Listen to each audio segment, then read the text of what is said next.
She's got bruises on her arms, bruises on her face, scratches all over her body, and she's just in desperate need of help right now. These Instagram posts show a happy and adventurous Alex Fairfield, a young woman in her 20s who traveled to Thailand on a Groupon with her friend Joe.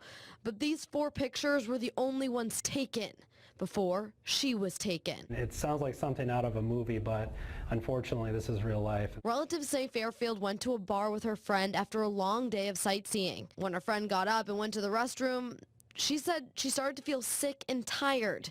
They say the next thing she knew, she woke up with her hands bound in an unknown place. And she was able to loosen the ropes up. According to Fairfield and her family, a man from Thailand's law enforcement walked into the room, but he wasn't there to help. It wasn't until that one of the kidnappers, who was dressed in uniform, came into the room and had attempted to rape her that she came to her senses. Fairfield told her family she was able to escape from her attacker, jumping from a balcony for safety where she hid in some bushes for 6 hours until she could get a taxi back to her hotel. She sent her family these pictures of her injuries afterwards. They say despite the photographic proof, they're not getting much help from overseas. There's really nothing that we can do at this point to try to help her.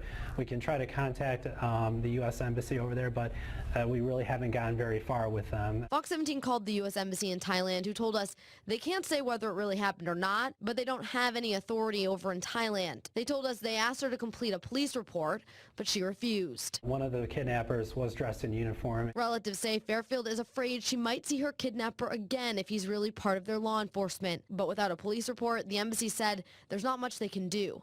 Back here in the States, friends and family are rallying around her sister's Facebook post asking everyone to reach out to anyone they know and to share her story. They say now the last obstacle is getting Alex home where she belongs. When she attempted to go to the airport to get her ticket, the airline who she booked through said that they weren't able to do that, didn't give explicit reasons as to why, and ultimately just said that no, you can't board this flight. The sooner that we can get her out of, the better.